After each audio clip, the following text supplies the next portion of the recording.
on the National Pulse. Well, let's talk about issues around the globe. In this case, about the UK and about the Ukraine, right? Andy Burnham is marking his first foreign visit as the UK Prime Minister with a trip to Kyiv, that's in the Ukraine. And the Prime Minister's visit will now include a handover of blueprints so Ukraine can build its own long-range missiles. The UK Prime Minister will also chair the first meeting of the Coalition of the Willing. Let's find out where we are regarding this issue and the significance of this visit. With me is Dr. Joan Swart, who's a researcher in military science at the University of Stellenbosch's Military Academy. Dr. Swart, thanks for joining us once again on the National Pulse. Oh, it's a great pleasure. It's good to be here. Thank you.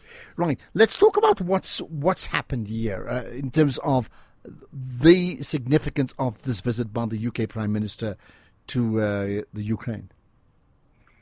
It's certainly more significant than just a symbolic visit, like many of those before. And it signals intent and commitment. And I think Andy Burnham, being quite new in this position, wanted to put his stamp on the relationship and on their posture in terms of military development. So what happened is that Britain is moving from supplying Ukraine with weapons towards helping Ukraine develop their own capability to manufacture long-range strike weapons. Now we're talking about the SCALP missile, which share French and British technology. So the UK and France are looking at establishing, as I said, a production and assembly capability in Ukraine. So it's not simply Britain handing Ukraine another batch of missiles. It's actually the transfer of technology intended to help Ukraine enable production of these weapons. But linked to that, of course, is the relationship between the UK, United Kingdom, and Ukraine versus the United Kingdom and Russia. I mean, give us, tell us where we are regarding the complexities of that relationship.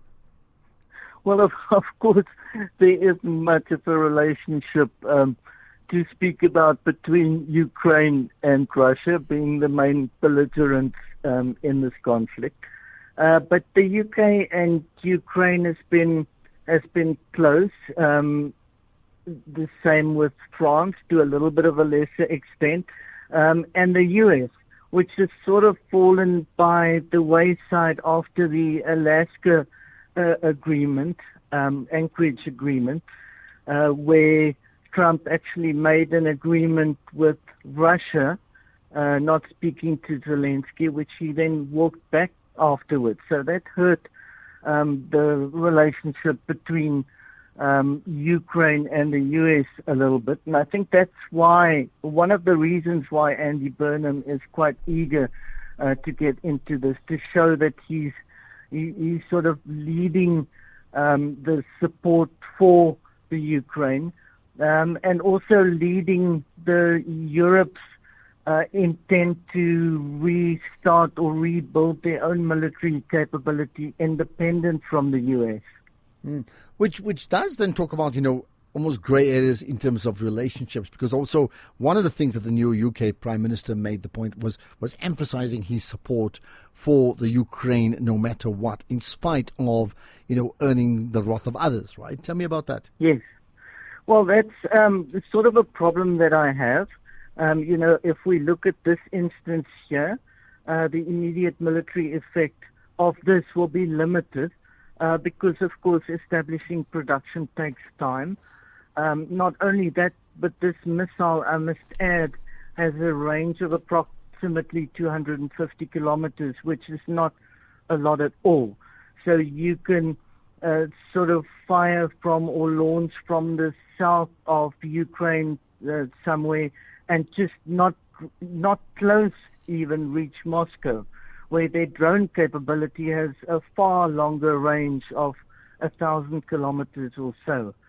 But I'm worried that this intent that you're talking about, that the UK and Andy Burnham is showing, is going to prolong the war and make a resolution or a settlement to end the war much more difficult, because it increases the motivation for Russia to escalate or make quicker advances, which they are busy doing, and they are ramping up their attacks on infrastructure in Kiev as well.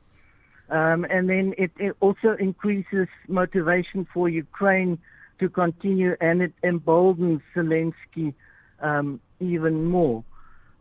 So Europe has got also its own motivation for this kind of long-term commitment. It wants to develop a forward defense, so establish a defense in Ukraine, and as I mentioned, develop their own military capability independent of NATO even. And then there are areas in Europe with more security issues than others, and I'm thinking of Poland, the Baltic states, maybe Finland and Sweden as well. Let's end with this, right? Is there really compelling reason, well, in terms of understanding why has this particular war continued as long as it has?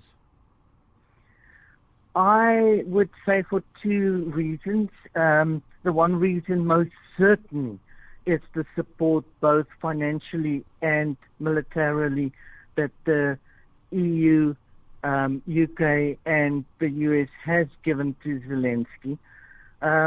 So that's the main reason. And then the second reason, I think Putin has been very cautious not to draw NATO into the conflict.